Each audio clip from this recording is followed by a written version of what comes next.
Welcome back to AFAX #1 Stop to Entertainment and Trending News. If you caught up with the previous update, Jomo Gecaga stated he is a responsible father to all his 5 children in response to a child maintenance suit filed by media personality Kiguta. The journalist is demanding 2.7 million monthly upkeep for their twins from the former State House insider or an alternative lump sum of 413 million to take care of their children for a period of 12 years until they turn 18 years.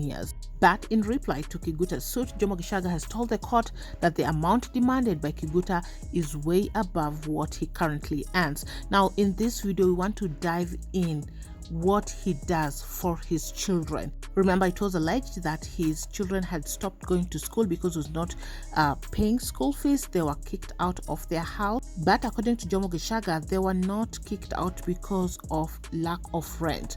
They were kicked out by the landlord for other reasons, which we'll be getting into. He also states that the children being homeschooled is by Kiguta's choice and not his. He would also wish that his children visit him or stay with him at his home. They have a room.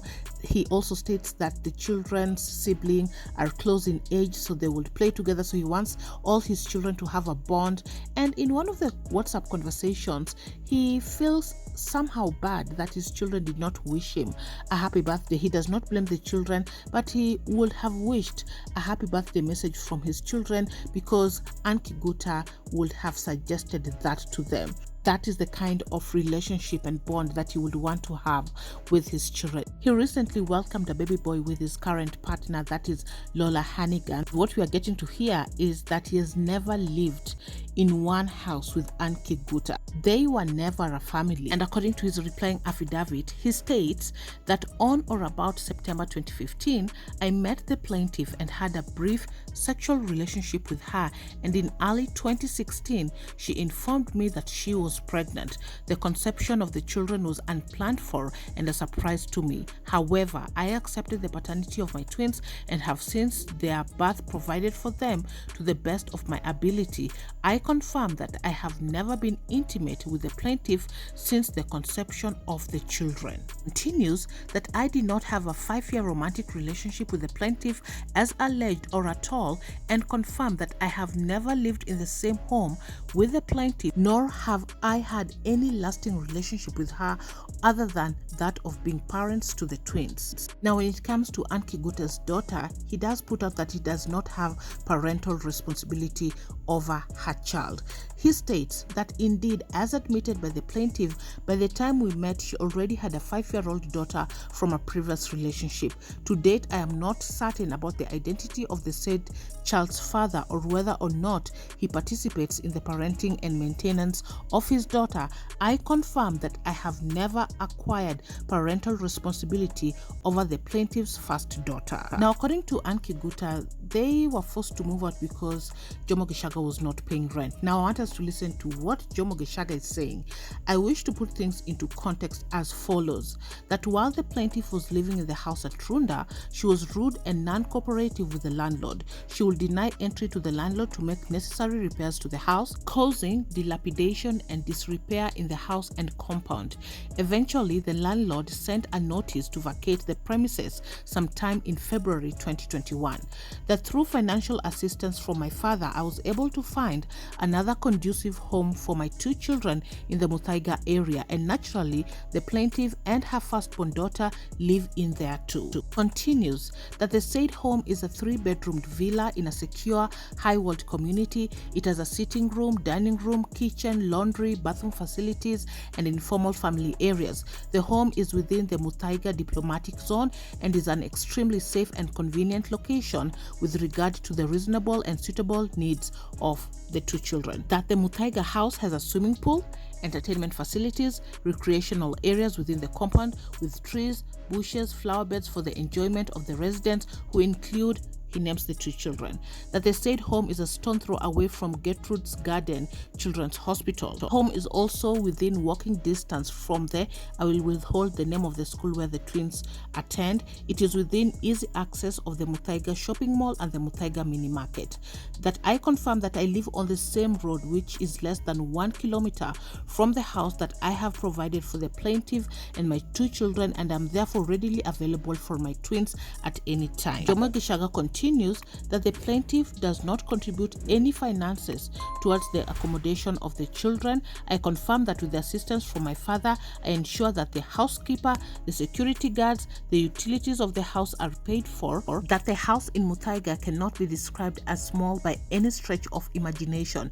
But if the plaintiff desires and is able to afford a bigger and more grand house, then she is at liberty to do so, but at her own cost. According to Jomo, when the twins turned 3 in 2019, he enrolled them to this said school in Muthaiga, and he paid school fees, enrollment fees, everything. The plaintiff did not contribute anything, and the reason why the children ended up being homeschooled was during the outbreak of the COVID pandemic in the year 2020. The twins, like many other children in Kenya and around the world, remained out of school and were learning from home. So he puts out, I confirm that I bought all the necessary requirements to ease the children's homeschooling, including their little desks, laptops, ensuring connectivity at the Muthaiga home, as well as paid for their online classes. I also paid for and held their placement at the school for resumption of physical learning after the pandemic. And with this affidavit, he actually shows all the receipts to these payments. Jomo Gecaga actually alleges that he was denied access to his children when he did not meet the demands of Kiguta. The plaintiff curtailed my efforts to visit my children at the house that I had provided for them. In particular, she demanded that I must expressly accept parental responsibility for her daughter in order for me to be able to see my own children. That when I declined to do so, the plaintiff eventually barred me from visiting my children at the house that I have provided for them. Jomo also says, I have paid my children's fees in full, that I sent funds to the plaintiff to pay for their Aga Khan Sports Club membership, as well as buy them their sports gear for their extracurricular activities. Unfortunately, and in her characteristic way, the plaintiff diverted the said funds for a very different use without consulting me. The plaintiff is not a good steward of money and is very wasteful. Jomo Gecaga also shared his receipts. This children's health insurance is paid in British pounds. He uses the British United Provident Association Limited, that is the BUPA, and he states, I have maintained a robust medical cover for them with BUPA International. The plaintiff has the children's medical cards as well as the children's membership numbers, and she has used this cover several times. It is unfortunate that she seeks to mislead the court that I have kept the medical cards from her. Jomo Gecaga also shared that Kiguta has the capacity and the capability to earn sufficient income each month, either from regular employment or from the digital industry, to contribute to the financial requirements of their children. He says, unfortunately, the plaintiff seeks to use the children as pawns in her demand for an unrealistic, untenable, and affordable lifestyle, which she herself is not even willing or able to contribute towards. So shared that he did not understand how Kiguta got a loan to take care of the children while he provides accommodation, education, medical cover, clothes, house helps, a driver to pick and drop the children from school, security for his children. He actually stated that Kiguta preferred the children to be driven on a Range Rover, and I want to read that bit, that the children's school is literally 2 compounds away from the Muthaiga house that I have provided for my children, and it is unbelievable that the defendant is demanding to receive a sport utility vehicle, preferably a Range Rover, to drive the children less than 800 meters to their school.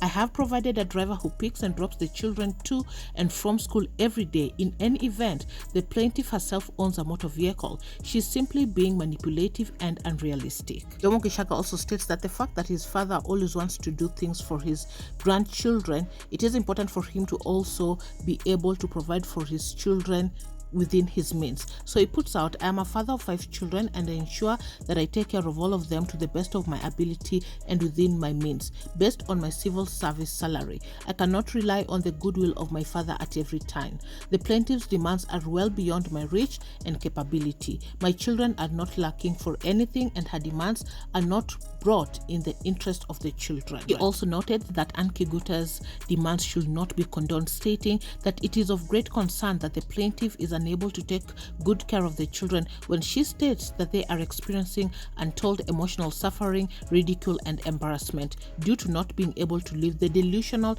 and affordable lifestyle that she imagines for herself. She is settling the children up for failure, and this should not be condoned. Jomo also states, I have always desired to participate in the parenting of my children.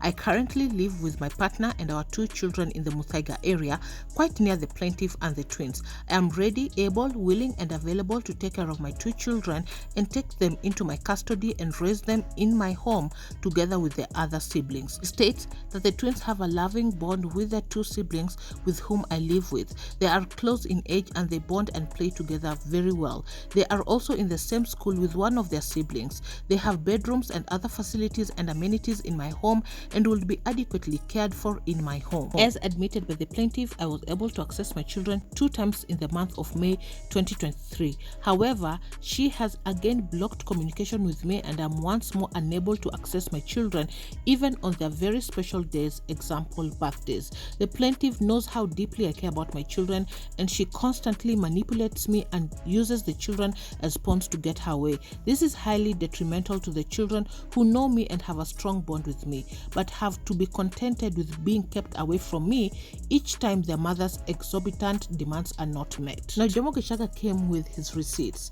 There were driver and nannies May 2023 reimbursement, their names, the time they worked in, the cleaners. April this year, on the 24th April 2023, he paid 828,055 Kenya shillings at the children's school. That actually supported the claims that the school fees of the children has been paid. Anyway, so that is what is happening so far when it comes to this case. Like I promised, any update, definitely I'll bring it right here. Perhaps now it is up to the court to decide. Jomo Gecaga is proving, coming with his receipts, that he is not a deadbeat dad and he actually wants to be in his children's lives. Anyway, that's it for up to date. Thanks so much for watching. Subscribe, hit the notification bell so you'll be the first to be notified once I have any new uploads. Catch you on the next one. Bye bye.